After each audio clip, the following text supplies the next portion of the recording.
Assalamualaikum warahmatullahi wabarakatuh. Ada pengumuman penting hari ini dari Rektorat Universitas Muslim Indonesia.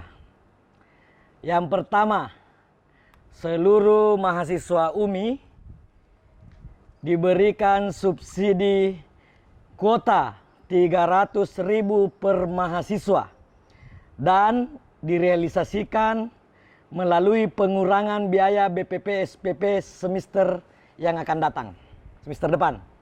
Yang kedua, kerjasama UMI dengan Telkomsel, mahasiswa mendapatkan kuota internet 30 GB seharga Rp10 yang diakses di aplikasi My Telkomsel dan pilih paket clouds.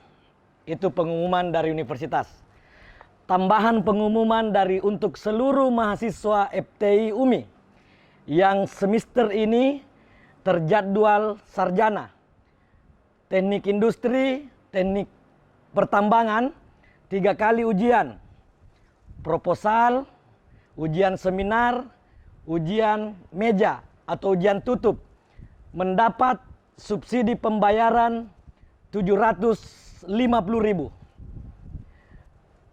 Untuk teknik kimia, karena 4 kali ujian, ujian proposal, seminar, ujian perancangan pabrik, ujian meja atau tutup, 4 kali ujian, maka dapat subsidi Rp900.000. Jadi teknik industri, kalau digabung dengan subsidi BPP SPP untuk semester depan, teknik industri dan teknik pertambangan, maka subsidinya Rp1.050.000.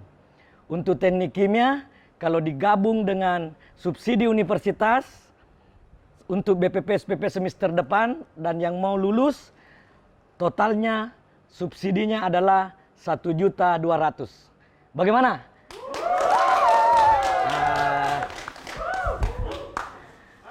Terima kasih kepada seluruh pimpinan universitas atas kebijakannya. Saya yakin seluruh mahasiswa UMI senang. Dan saya yakin anak-anakku juga di Fakultas Teknologi Industri bisa menerima ini dengan sangat gembira.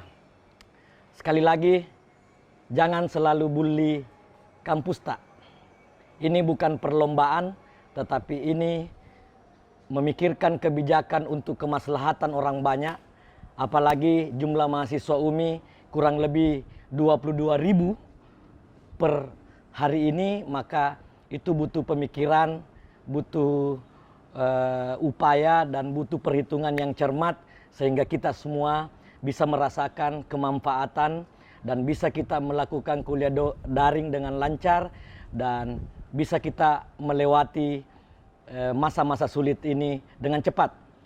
Yang terakhir, tetap di rumah, pakai masker, selalu cuci tangan, jangan keluar keluyuran kalau tidak ada kepentingan yang sangat mendesak. Ayo, selalu cuci tangan, pakai masker, jaga kebersihan di sekitar rumah kita dan di dalam rumah kita. Assalamualaikum warahmatullahi wabarakatuh.